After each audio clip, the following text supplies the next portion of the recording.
বর্দি ভাই, তোমাকে কিন্তু হাইস্ট রান করতে হবে, 6 কিংবা 4, ওকে?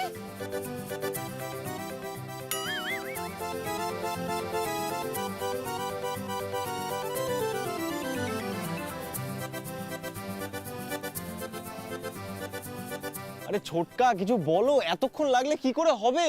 বাবা, এ তো পুরো বিরাট কোহলি। হ্যাঁ, পুরো বিরাট কোহলি। তুমি ঠিকই বলেছে বড় বৌমা, তুমি তো বড় বৌমা ভুলে বিরাট বৌমা হয়ে গেছো।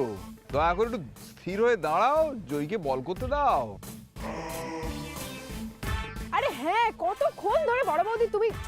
আর বড় বৌদি সুন্দর করে দেখি ব্যাটটা চালাও তো, ক্যাচটা ভালো করে দাও, আমি যাতে ভালো করে ধরতে পারি। হ্যাঁ সেই তো, চমচমের মতো বলটা তোমার হাতে এসে দিয়ে দেবে, তাই না? দেখো না বর্দি ভাই কিভাবে ব্যাটটা করে। হ্যাঁ বড় বৌদি যেভাবে তৈরি হচ্ছে মনে হচ্ছে যেন বাউন্ডারি মারতে গিয়ে বলটা একেবারে চাঁদে পাঠিয়ে দেবে। তাহলে কিন্তু খেলা বন্ধ হয়ে যাবে, সেটা করো না। হ্যাঁ নাও, রেডি হও। বর্দি ভাই রেডি তো? আমি কিন্তু বল শুরু করছি। Wait wait wait.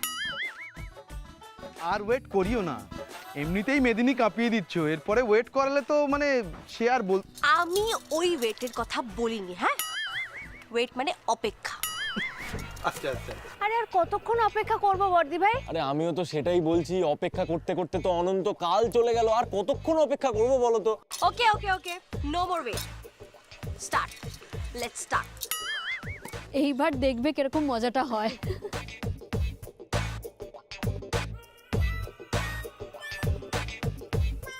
Come on come on জয়, ভালো করে।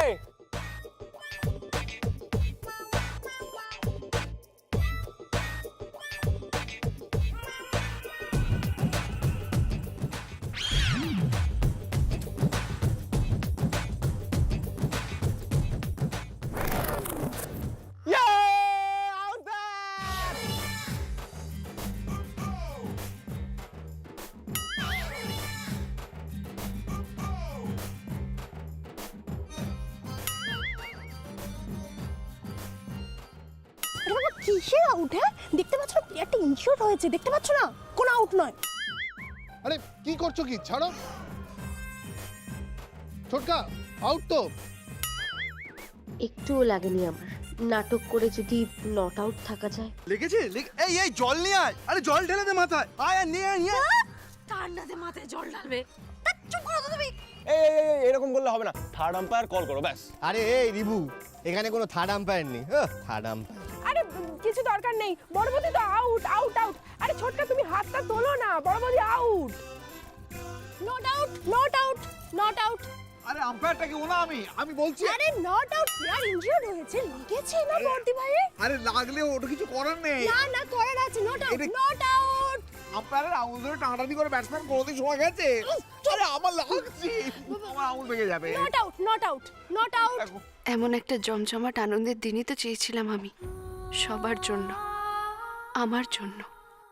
আমার সব থেকে কাছের মানুষগুলো তো এরাই, অথচ এদের সবাইকে লুকিয়ে, ভাত বাবুকে লুকিয়ে রিয়ার জন্য কিডনি দিতে চলেছি আমি। এরা কি আমাকে মিথ্যে বলার জন্য ক্ষমা করবে?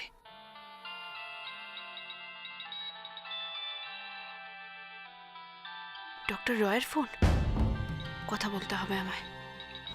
আরে আউট তো। আরে বাবা যা যা বল। আরে আরে আউটটা দেবো কি করে? আরে ছোটকা জয়,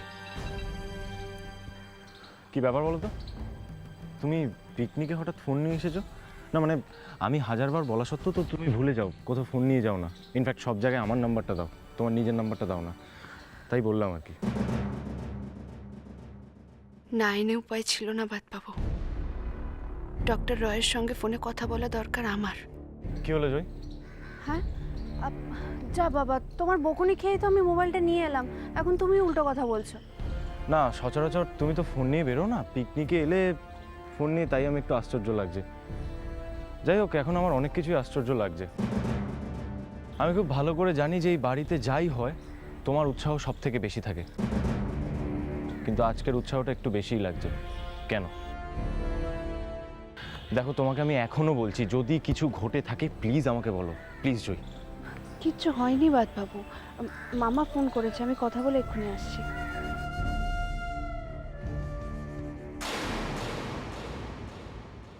আসুন কাকাবাবু, মা আসো। মা, কাকাবাবু, এখন কয়েকদিনের জন্য আমাদের এখানেই থাকতে হবে। এখানে এখানে আমরা থাকতে পারবো? না পারলে চলবে না মা।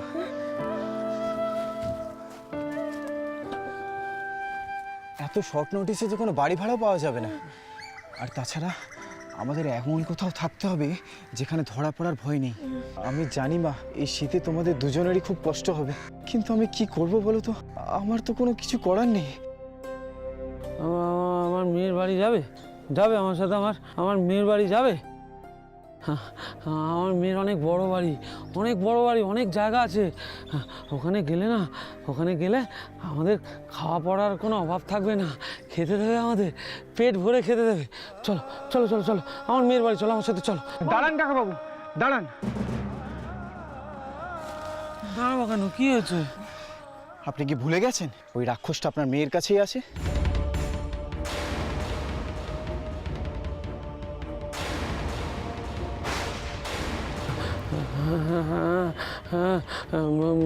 ভুলে গেছিলাম ওই রাক্ষসটা তো আমার মেয়ের কাছেই আছে। আমার তো মাথায় কিছু থাকে না, আমি ভুলে যাই জানো। সে কিন্তু সাংঘাতিক লোক, ওর অনেক ক্ষমতা, ওর অনেক পোষাগুন্ডা আছে, অনেক কানেকশন। এই সোসাইটির মাথা সে। আপনার মুখ বন্ধ করে দিতে ওর 2 মিনিটও সময় লাগবে না। তাহলে এখন আমি কি করবো গো? বলো না, এখন আমি কি করবো? ওই রাক্ষসটা আমার মেরে ফেলবে, আমার খুব ভয় করছে আমার। আপাতত আমাদের এখানেই থাকতে হবে আর সময়ের অপেক্ষা করতে হবে। ওই রাক্ষসটা জানে আপনি আমার কাছেই আছেন। ওর গুন্ডারা চারপাশে আমাদের তন্ন তন্ন করে খুঁজছে, কিন্তু আমিও ছাড়বো না। আমিও পাল্টা মারার চেষ্টা করব, কিন্তু কিভাবে? আমার একটু সময় লাগবে, আমার ভাববার একটু সময় চাই।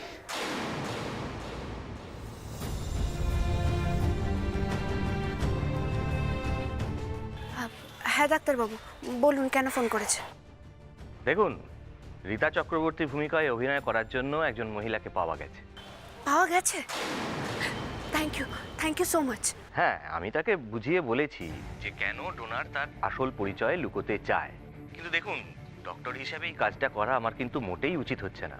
হ্যাঁ, আমি সব বুঝতে পারছি, কিন্তু কি করব বলুন ডাক্তারবাবু? আমার বোন রিয়াকে বাঁচানোর এছাড়া আর কোনো রাস্তা খোলা নেই আমার সামনে। আর বাড়ির সবাইকে এ ব্যাপারে জানালে হয়তো সবাই বাধা দিতে চাইবে, তাই আমি... হ্যাঁ, সেটা বুঝতে পেরেছি বলেই তো এটা করলাম। তবে আগামী পরশু মানে অপারেশনের আগের দিন যখন আপনি রিয়ার সাথেই নার্সিংহোমে অ্যাডমিট হবেন, তখন আপনি কি করবেন? কিন্তু আপনি তো বললেন পরশুই অপারেশনের ডেট। না, আপনি বুঝতে ভুল করেছেন। দেখুন, অ্যাডমিট হবেন পরশুদিন, অপারেশন হবে তারপরের দিন। তখন কিন্তু বিষয়টা কোনোভাবেই গোপন করা যাবে না। তখনকার জন্য কোনো না কোনো উপায় আমি ঠিক বার করব, কিন্তু এখন পিছিয়ে আসার কোনো প্রশ্নই ওঠে না। ওকে, নো প্রবলেম। তার মানে আপনার সিদ্ধান্তে কোনো বদল হবে না? না, কোনো বদল হবে না, এই ব্যাপারে আপনি নিশ্চিন্ত থাকুন। ওকে, সন্ধ্যেবেলায় তাহলে আপনি আপনার হাজবেন্ডকে নিয়ে আসছেন? হ্যাঁ আসছি, তবে আপনাকে আমায় একটা ব্যাপারে হেল্প করতে হবে। হ্যাঁ বলুন না, কি হেল্প? আমার স্বামীর কাছে অপারেশনের খরচটা একটু বাড়িয়ে বলতে হবে। কেন? সেটা আমি আপনাকে পরে বুঝিয়ে বলবো। দেখুন, আমার বোন রিয়াকে বাঁচানোর জন্য আমাকে এই মিথ্যের আশ্রয়টা নিতেই হবে। প্লিজ আমাকে একটু সাহায্য করুন। ওকে, ডোন্ট ওয়ারি। আপনারা তাহলে সন্ধ্যেবেলায় আসুন। রাখছি। হ্যাঁ।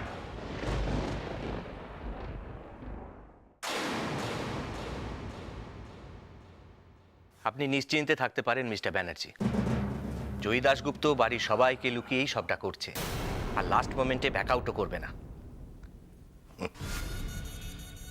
বুঝলাম, কিন্তু জানেন ডক্টর রায়, ফুটবলের ব্যাপারে একটা নতুন তদন্ত কমিটি বসছে। তার মাথার উপর থাকছে সাক্ষ্য সেন। তাই নাকি? ইয়েস।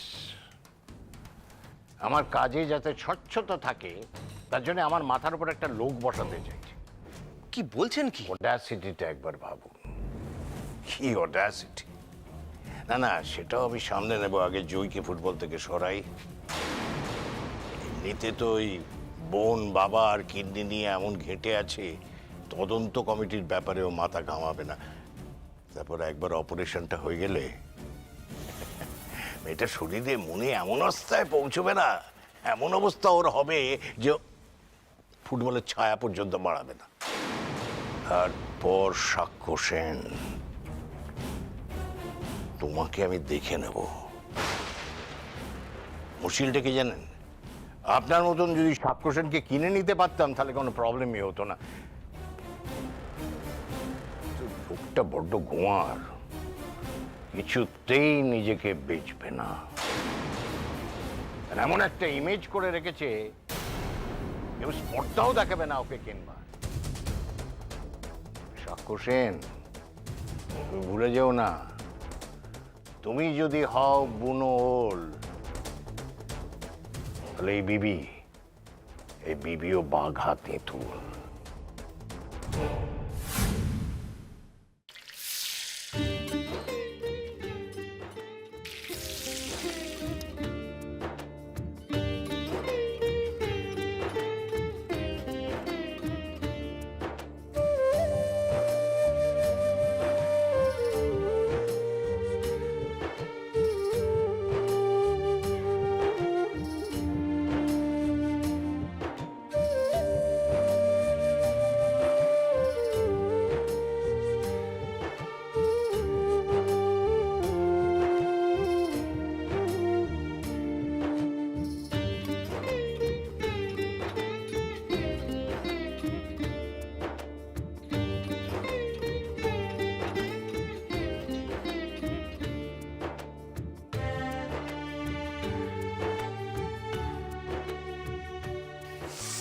বাহ, দারুণ গন্ধ বেরিয়েছে তো।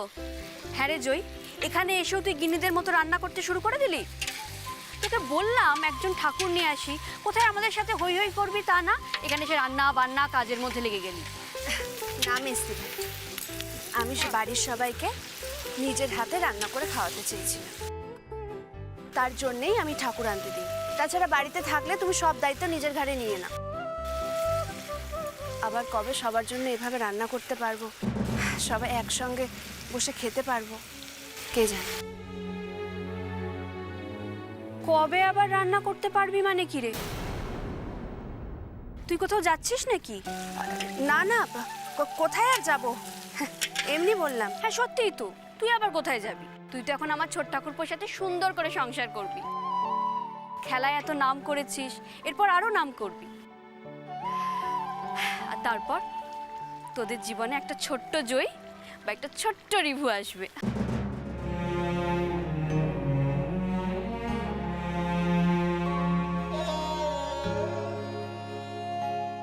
কি হলো রে, এরকম গোল গোল চোখ করে তাকিয়ে আছিস কেন?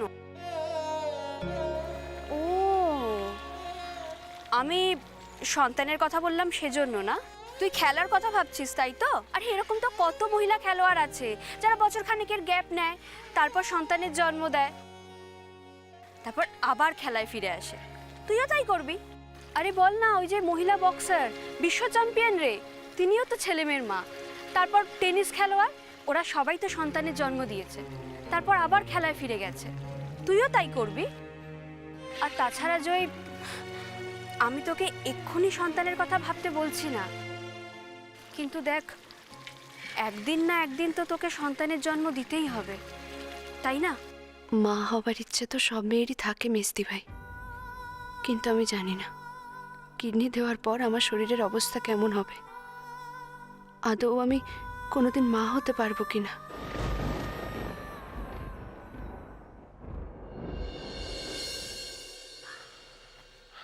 জয়,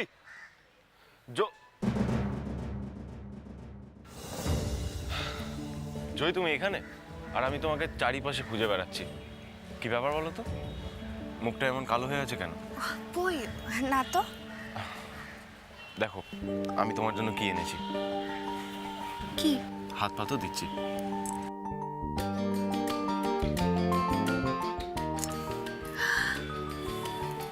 এটা তো রঙিন পাথর। হ্যাঁ, মনে আছে তোমার?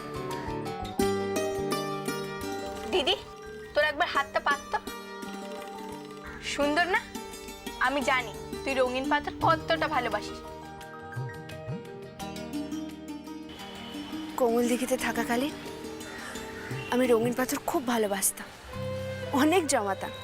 আর বাবলু তো সুযোগ পেলেই নদীর ধার থেকে আমার জন্য রঙিন পাথর কুড়িয়ে আনতো। কিন্তু তুমি আমাকে এগুলো কেন দিলে? তোমাকে আমি এগুলো কেন দিলাম তুমি বুঝতে পারছো না? না তো। আমি তোমাকে এই রঙিন পাথর দিয়ে মনে করিয়ে দিতে চাই কোমল দিঘির দস্যি মেয়ে সেই জয়টা কেমন ছিল। সে সংসারের কাজ করত, তার মাঝখানে যখনই সুযোগ পেত ফুটবল নিয়ে বেরিয়ে পড়তো, তাও আবার ছেলেদের ছদ্মবেশে। একটা বয়স্ক লোকের সঙ্গে তার বিয়ে পর্যন্ত ঠিক হয়ে গেছিল, বিয়েটা প্রায় হয়ে যাচ্ছিল। এত কিছুর মাঝখানেও সে রঙিন পাথর জমাতো, জীবনে রঙিন রঙিন স্বপ্ন দেখতো। সেই রঙিন দিনগুলোকে ফিরিয়ে আনা যায়।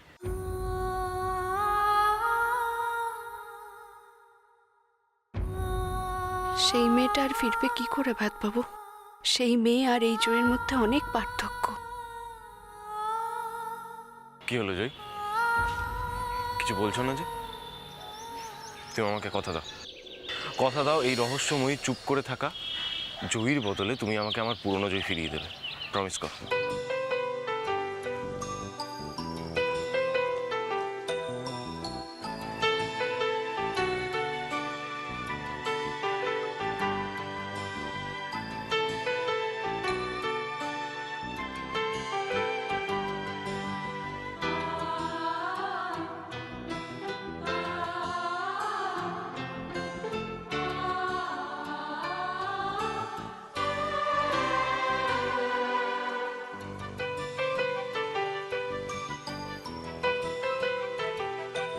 সবাই চলে এসো, খাওয়ার সময় হয়ে গেছে। জয়ী, ছোট ঠাকুরপো, তোমরা কোথায়? সবাই চলে এসো। মেজ বৌদি ডাকছে, চলো। হ্যাঁ ইন্দ্র, রিবু, আরে ছোটকা এসো এসো। এই নাও, এনেছি। গামছা? গামছা দিয়ে কি হবে ছোটকা? সবুরে মেয়া বলবে মেজে বৌমা, দেখো না কি হয়। রিবু, তুই চলে আয় আমাদের টিমে। কি ব্যাপার রে? এবার কোমরে বেঁধে নাও, বেঁধে নাও কোমরে। কি হচ্ছে বলো তো? কি ব্যাপার রে? হ্যাঁ, আমিও তো কিছু বুঝতে পারছি না। এই যে কোমরে গামছা বেঁধেছো কেন? হ্যাঁ খোলো, মাথাটা খারাপ হয়ে গেছে নাকি? হ্যাঁ, আরে তুমি না দামি টাওয়েল ছাড়া ব্যবহার করো না? গামছাটা এক্ষুনি খোলো। আরে বড় বৌমা, আরে একটু ধৈর্য ধরো, একটু ধৈর্য ধরো। নাকশিট কোনো বন্ধ করে তাকিয়ে দেখো কি হয়। আমি স্থির করেছি এই পিকনিকের প্রথম ব্যাচে মহিলারা খেতে বসবে, আর আমরা পুরুষেরা আমরা তাদের যত্ন করে পরিবেশন করে খাওয়াবো, যেমন করে আমাদের প্রত্যেকটা দিন তারা যত্ন করে পরিবেশন করে খাওয়ায়। কিরম আইডিয়া? দারুণ আইডিয়া ছোটকা, একদম অসাধারণ। আমরা তো কোনোদিন ওদের থ্যাংক ইউ বলিই না, কখনো ভেবেই দেখি না যে ওদের কাজটা কতটা কঠিন। ঠিক। হ্যাঁ, আরে আমাদের আজকের এই জেস্টারটা তোমাদের সব কাজের অ্যাপ্রিসিয়েশন হবে। সেটা তো বুঝলাম, কিন্তু গামছাটা কেন? আমি বলছি কেন। আসলে গামছা ছাড়া পরিবেশন ব্যাপারটা ঠিক জমে না, তাই না ছোটকা? রাইট, এই জন্যই বলি আমার জয় বৌমা সত্যি একবার মনের কথা টেনে বলেছে। কি জানিস তো, আমি আসলে এই গোটা অ্যাটমসফিয়ারে একটা ফ্লেভার দিতে চাইছি, তাই গামছাটার বড় প্রয়োজন। বাবা, ফ্লেভার আনতে একেবারে গামছা শরণাপন্ন হতে হলো। চলো চলো চলো চলো, বসে পড়ো, এসো এসো।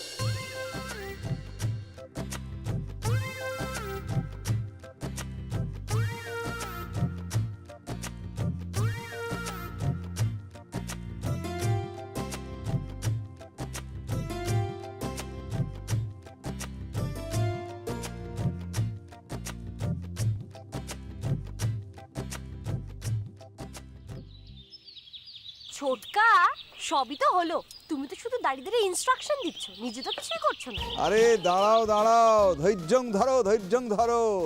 ওরা ভাত ডাল লেবু লঙ্কা দিক, আসলে মাংস তো দেবো আমি। আরে কি হলো, তোমরা শুরু করো, খাও। আচ্ছা, এক মিনিট।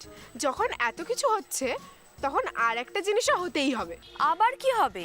আজকে আমার সব দাদারা মিলে আমার সব বৌদিদেরকে খাইয়ে দেবে।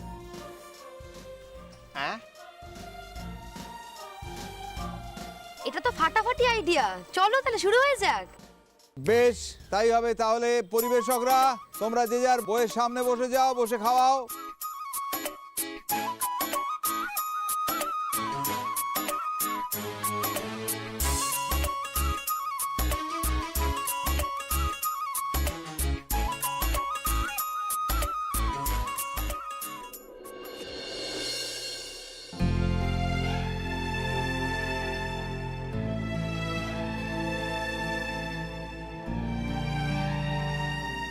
এত ভালো লাগা, এত ভালোবাসা, এসব যেন চিরকাল আমার সঙ্গে থাকে ঠাকুর, চিরকাল। জয় হা করো।